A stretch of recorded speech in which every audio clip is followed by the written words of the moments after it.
你都快下单，你家了，你灭了。 တရားဝင်တိုင်းမြောင်းမြမြို့အထောက်အထောက်ကျောင်းမှာဖြစ်ပွားခဲ့တဲ့ကျောင်းသူချင်းချင်းအုပ်စုဖွဲ့အနိုင်ကျင့်ပြီးပါးရိုက်ချင်းဒူးထောက်ပြီးခိုင်ကြတော့ခိုင်းခဲ့တဲ့ကိစ္စနဲ့ပတ်သက်ပြီးမြို့နယ်ပညာရေးမှူးနဲ့ကျောင်းဆရာမကြီးဆိုသူတို့ကထိရောက်တဲ့အရေးယူမှုတွေမပြုလုပ်ပေးတဲ့အတွက်နိုင်ငံတော်စီမံအုပ်ချုပ်ရေးကောင်စီပညာရေးဝန်ကြီးဌာနအပါသက်ဆိုင်ရာဌာနတွေကိုတိုင်ကြားစာထပ်မံပေးပို့သွားမယ်လို့အဆိုပါအရေးကိစ္စကိုဆောင်ရွက်နေသူကပြောပါတယ်အဆိုပါအုပ်စုဖွဲ့အနိုင်ကျင့်တဲ့ကိစ္စရပ်ဟာအရင်နှစ်ကျောင်းဖွင့်ချိန်ကလေးကဖြစ်ပွားခဲ့တာဖြစ်ပြီးအဲ့ဒီအချိန်ကလည်းထိရောက်တဲ့အရေးယူမှုမရှိခဲ့ကြောင်းရုပ်တံပိုင်းမှာကျောင်းသူတယောက်ကိုအုပ်စုဖွဲ့အနိုင်ကျင့်ကလူငင်ကွင်းမှာပါးကိုထက်ခါရိုက်ချင်းဒူးထောက်ပြီးတောင်းပန်ခိုင်းနေတာကိုတွေ့မြင်ရပြီးနောက်ပြည်သူတွေအကြောင်းဝေဖန်တစ်တင်မှုတွေမြင့်တက်ခဲ့ပါတယ်။ဒါကြောင့်မြို့နယ်ပညာရေးမှူးနဲ့ကျောင်းဆရာမကြီးကကျူးလွန်ခဲ့တဲ့ကျောင်းသူ2ယောက်ကိုခေါ်ဆောင်ကာပါးရိုက်ခံခဲ့ရတဲ့ကျောင်းသူအိမ်ကိုတွားရောက်ပြီးတောင်းပန်ချိန်ဗီဒီယိုရိုက်ကူးမှုအပေါ်ကျူးလွန်သူကျောင်းသူတွေကငင်းဆန်ပြီးပြန်သွားခဲ့တယ်လို့သိရပါတယ်။ကျူးလွန်သူကျောင်းသူတွေကငင်းဆန်ပြီးပြန်သွားခဲ့တယ်လို့သိရပါတယ်။ကျောင်းဆရာမကြီးနဲ့တာဝန်ရှိသူတို့ကလည်းအဆိုပါအုပ်စုဖွဲ့အနိုင်ကျင့်တဲ့ကျောင်းသူတွေကိုကျောင်းထုတ်လို့မရကြောင်းပြောဆိုပြီးပြန်သွားတယ်လို့သိရပါတယ်။အရင်နှစ်ကဖြစ်ခဲ့တာကိုထိရောက်အောင်အရေးမယူခဲ့ဘူးလို့လည်းပါရိုက်ပြီးဒူးထောက်တောင်းပန်ခိုင်းခဲ့တဲ့ကျောင်းသူအဖွဲ့ကိုဘာရေးယူမှုမှမလုပ်ဘူး။ကံသက်ခါနောက်ဆုံးဆောင်ပြီးတိုင်းမှာပါလုတ်ခဲ့တဲ့ကျောင်းသူတွေကကျောင်းဆက်တက်ခွင့်ရပြီးခံခဲ့ရတဲ့ကျောင်းသူကကျောင်းဆက်မတက်ရဲတော့ဘူးမျက်နှာတွေကလေးအတွက်လည်းကျောင်းဆက်တက်နိုင်အောင်မကူညီခဲ့ဘူးကျောင်းတာဝန်ရှိသူတွေရောပညာရေးမှူးရောပါလို့အုပ်စုဖွဲ့အနိုင်ကျင့်ခံခဲ့ရတဲ့ကျောင်းသူတရားမျှတမှုရရှိအောင်ဦးဆောင်လုပ်ကိုင်ပေးနေသူကပြောပါတယ်အုပ်စုဖွဲ့အနိုင်ကျင့်ခံခဲ့ရတဲ့ကျောင်းသူလေးဟာအဲ့ဒီလိုအနိုင်ကျင့်ခံရပြီးမိနစ်တည်းကကျောင်းဆက်မတက်ရဲတဲ့အတွက်ကျောင်းကနေနှုတ်ထွက်ခဲ့တာခုချိန်ထိကျောင်းတက်နိုင်ခြင်းမရှိပေမဲ့အနိုင်ကျင့်ခဲ့တဲ့ကျောင်းသူအုပ်စုကတော့အထက်က6မှာပဲခုချိန်ထိကျောင်းဆက်တက်နေစေဖြစ်တယ်လို့သိရပါတယ်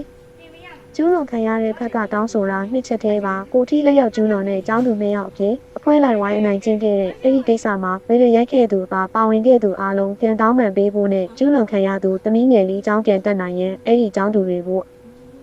က6မှတခြားကျောင်းကိုပြောင်းရွှေ့ပေးဖို့ပါလို့ကုညီဆောင်ရွက်ပေးနေသူကပြောပါတယ်အဲ့ဒီနှစ်ချက်မလုပ်ပေးနိုင်မှာကတရားမျှတမှုရှိအောင်ကျူးလွန်သူကျောင်းသူတွေကိုတနိုင်ငံလုံးမှာကျောင်းသားကျောင်းသူတွေအတူယူမမာစေရေးအတွက်ထိရောက်စံပြအဖြစ်အရေးယူပြီးမီနီတာကျောင်းထုတ်ပေးတဲ့နယ်လို့ဆိုပါတယ်။ခုလိုစာတင်ကျောင်းတွေမှာကျောင်းသူကျောင်းသားချင်းချင်းအုပ်စုဖွဲ့အနိုင်ကျင့်ပြီးဦးထိလက်ရောက်စော်ကားတဲ့ကိစ္စဖြစ်တဲ့အပေါ်ကျောင်းသားမိဘတွေကသူတို့ရဲ့သားသမီးတွေအတွက်စိုးရိမ်မှုကြီးမားလာပါတယ်။ကလေးကျောင်းထားရမှာတောင်ကျောင်းမိတဲ့ကိုကလေးတာအဲ့ဒီလိုအနိုင်ကျင့်ခံရတာဆိုရင်ဒေါသကိုဘလို့မှထိန်းချုပ်နိုင်မယ်မထင်ဘူး။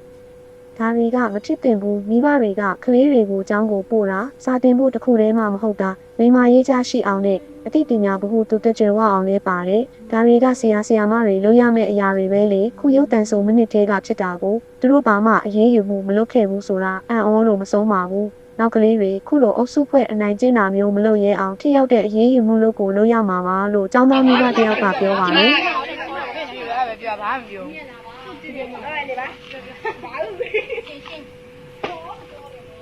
对，多一笔多一笔，你要订嘛了没订？好，没还差你。你订嘛了？哪哪订哟？澳洲要你错，澳洲要你啥嘛？我。哎，有没有不准嘛？哎，看到那个没有的，我跟人家来的。对不对？我没有订来的。你澳不要下边，你澳老的。订嘛了没订？澳洲要你老着的的，那多了多哪边喏？买耶。所以了。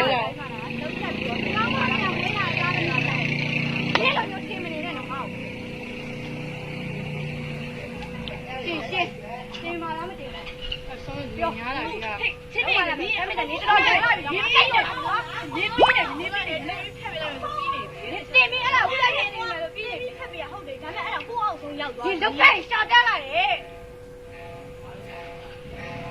现在领导你丢了你按几年你有干嘛？你年没有干嘛？有的有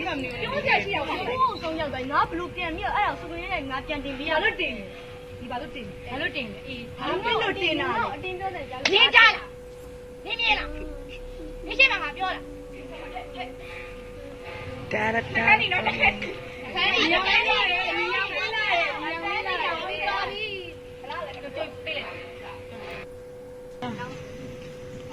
တခြားတော့မှစီ 咱老手喏，哎呀，ဖြတ်ပြီးတင်မလို့ပြီးပြီးရင် ဆုံးဆုံး ကျန်အပ်ဖြတ်ပြီးပဲအဲ့ပုံ ပြန်ရှာလို့မရတော့အေးဟုတ်ပြီတင်မရမှာနော်ဘယ်တော့ရည်နေ မိုက်တယ် စကြောင်နေပြီပြန်မဲကဲဘာကြောင့်